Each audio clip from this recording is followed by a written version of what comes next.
What's up everybody? If you're new to the channel, my name is Jerry. Thanks for tuning in. So today we're going to do something a little different. I know it's been a long time since I posted something, and I do say that quite often, but reality is YouTube is not my full-time job.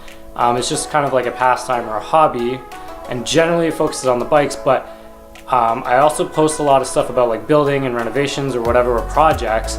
And today is a big one. So we spent the last month getting the house ready to basically stage it. What that means is basically to declutter the house, to basically make it look really nice when somebody sees it, for the listing photos, as well as when people walk through it, so it doesn't look so personalized. You don't have your own personal pictures and your own personal things in the house, because the idea is that when somebody walks through your house, you want them to be able to envision themselves living in it. So if you have pictures of yourself up there, or your family, or even your dogs, or too many things that are personal to yourself, then it deters them subconsciously in a weird way.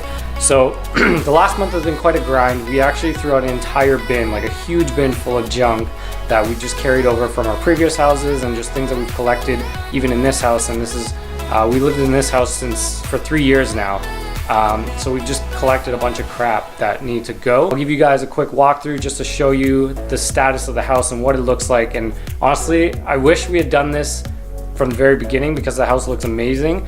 But the issue with my wife and I, and I'm sure a lot of people experience this, is we can never really agree to certain decor, and we just end up never doing anything to it. So we had a stager come in, and they basically were the mediator and just told us what to do. And honestly, the house looks amazing, and it's just unfortunate we're selling it.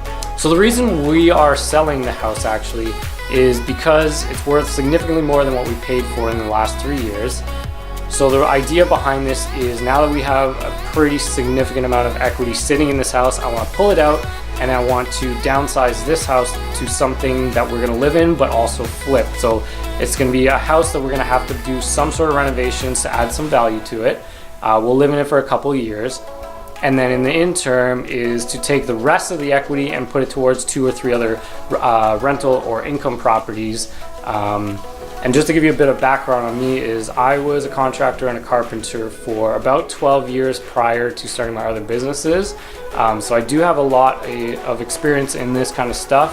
I did flip houses with other partners in the past, but when you have too many partners, it doesn't become really that profitable. It's like working for 2 months for somebody or yourself and just walking away with the pay. But now I'm in a position where I can go ahead and just do it on my own, and not worry about having partners and all that stuff. So my wife's on board, and that's really our goal here, and it's to basically plan for the future. So a little bit of a sacrifice now, because this house is brand new when we bought it. It's 3 years old, like I said. It looks amazing right now. There's nothing that needs to be done to it. It's just kind of like set it and forget it kind of mentality. There's no upkeep, there's no renovations needed. There's just basically some updating or selective renovations, upgrades if you want to call it that, that it needs, but it's very minor. So the next house is definitely going to need some work, and it's going to be a big renovation to live through, which is going to suck with a child, but it's the reality of things. And you know, if you want to make some money, it doesn't come easy, and it doesn't come for free without some sacrifices. So I'll give you guys a walkthrough and show you what it looks like, and then the idea behind all this is to show you the next house that we buy, the flip one, and then I'll take you along when I go shopping or looking around for the rental properties as well. This is our master bedroom. So we never had this chair. The stager did this. Like this whole corner looks pretty good, adds a lot of depth to the room. That's that, and this is our closet. So obviously this was all staged, and it does not look like this usually. Pretty sizable master closet. The reason this is so big is because there used to be a cutout here, there would have been a closet here for the other bedroom on the other side, but we eliminated that and made an upstairs living room space. So like our master closet became gigantic because of that. So in here again, like we never painted it, and we just have the cheap builder racks. We could have done a built-in here, but we just, it's 3 years in, we didn't bother with it. About this house I'm going to miss is this view, because we're on some green space, and it's a protected conservation area that'll never get built on. So I have no neighbors behind me. I have neighbors beside me, but you can't really see them. This deck I built when we first moved in. It's massive. It's about 40 by I think 16 or 42 by 16. And then there's a multiple platform set of stairs going down there. That took me about a month to build, pretty much almost on my own. A little bit of help here and there. I also did the fence. The backyard doesn't look so big from here, but it's very deep and it's a walkout, so underneath the deck is a lot of usable space we never used yet, but definitely gonna miss this view. I do see deer and a bunch of wildlife back here. I've heard coyotes and stuff, so it's pretty cool. And then this is our master bath. So here again, we never did the glass shower stuff here. I don't know why. I'll just let it for the next buyer to figure that out. And then we have the door for, or the what they call water closet. So it's actually super convenient to have that. Double sink. And then, so here is the upstairs. Basically, this is our family room upstairs. So this would have been the 4th bedroom in the house, but we eliminated it, opened it up, and then that's, you know, the closet would have obviously been on this wall, and that's why our closet became so big. And then we have 1 bedroom up here. So this is all staged. We never did anything with this bedroom. It was just kind of a guest bedroom and it was all junk.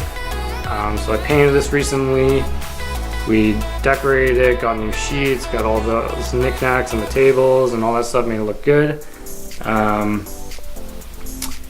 then here is the, I guess, main bath for the kids or whatever. So you have double sinks again. I used to have a bunch of car art up here for my kid, my son, but the designer person said take it out.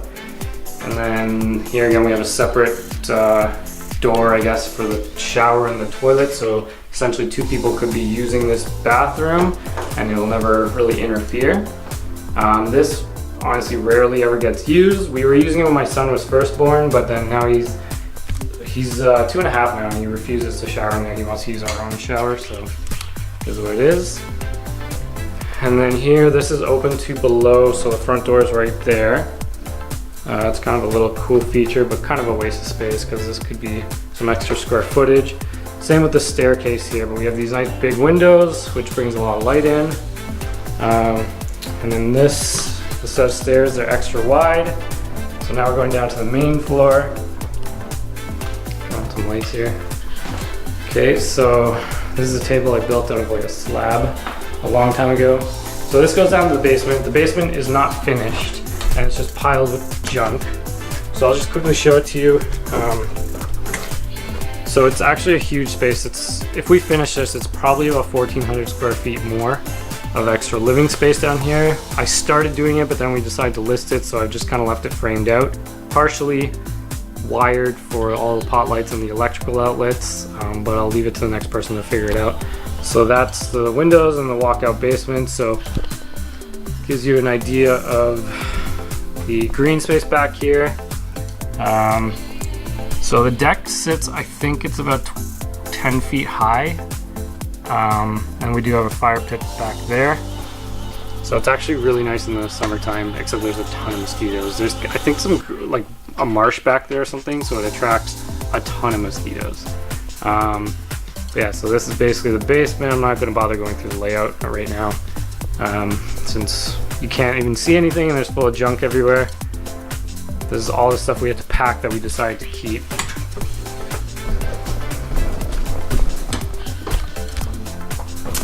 And then up here, so we hung this recently. I don't know why we waited so long to do this, but it actually looks really good and it changes the space. This is our formal dining, if you want to even call it that. So in here we hung the drapes, some art, and we just staged it. We swapped out a couple of the chairs. So overall, this is actually a pretty nice, usable room now. And then I'll show you back here. We have the laundry room. Nothing special there. And then obviously the garage. As you can see, it's full of stuff in here. I'm gonna miss this because I did spend quite a bit of money on cabinets and the flooring and insulating the garage doors, which makes a huge difference.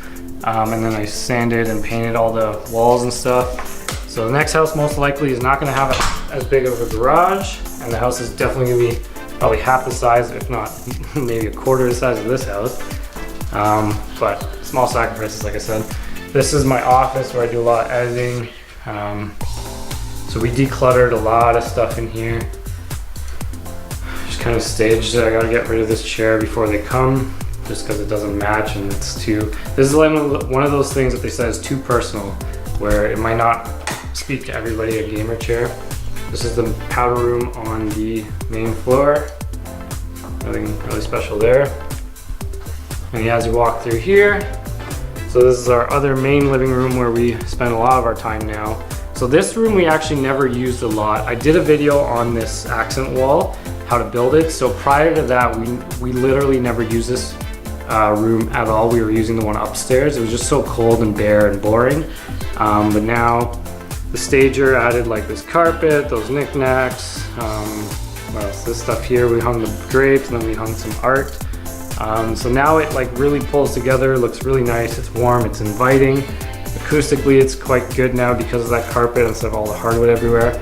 I'm gonna miss this ceiling. This is an upgrade we did with the builder. It actually adds a lot of wow factor when you walk in here. Everybody that walks in here is like, whoa, that's a crazy ceiling. And it's just a nice focal point. And then I did that wall, like I said, now everyone's just blown away by this room in general. And then over here we have the kitchen. So we swapped out our original table we had there. The stager provided us with this and we're renting it. So staging, usually you're basically renting furniture and you're paying for advice and a checklist of things to do. So obviously the benefits of that is that you're not buying this stuff that you don't necessarily want. It's just to make the house look good. So in here, I actually hung all those pendants. I did all the pot lights in here and the crown molding. I did that backsplash. So we did save some money by not doing all the things from the builder, mostly because the builder didn't offer a lot of things that we liked. So we just decided to omit them and do it ourselves. This island is awesome. It's huge and it's like the place that everybody gravitates when we entertain. The sink was supposed to be in there. I had them relocated by the window just because if you have an island with a sink, I hate when there's water there and it's just like a waste of space. So this was actually really a good upgrade to do, this giant island. I think it's 1, 2, 3, 4, 5. It's about 6 feet long, maybe a little bit more, and almost 4 feet wide. So yeah, that's basically the entire house. And so as I said, the house is looking really good. It's unfortunate we're selling it now, but it took that long for us to get our things together and to just organize and and stage it properly. But I think it'll be for the better good. So like I said, once this is on and sold, I'll take you guys for the next house that we're looking at. That's gonna need a lot of work to fix, and then I'll also start filming when I'm looking for rental properties, and then go on with that and see how long that goes, how the process goes, and if I have to do any work to them, and how to landlord, how to lease, and all that stuff. So hopefully, to me, it's very beneficial. Like I was kind of hoping that somebody would have shown this kind of information when I was doing this way back. So I think there'll be a lot of value in this series, and hopefully you guys can learn from it. So thanks for tuning in, guys, and I'll catch you guys next time.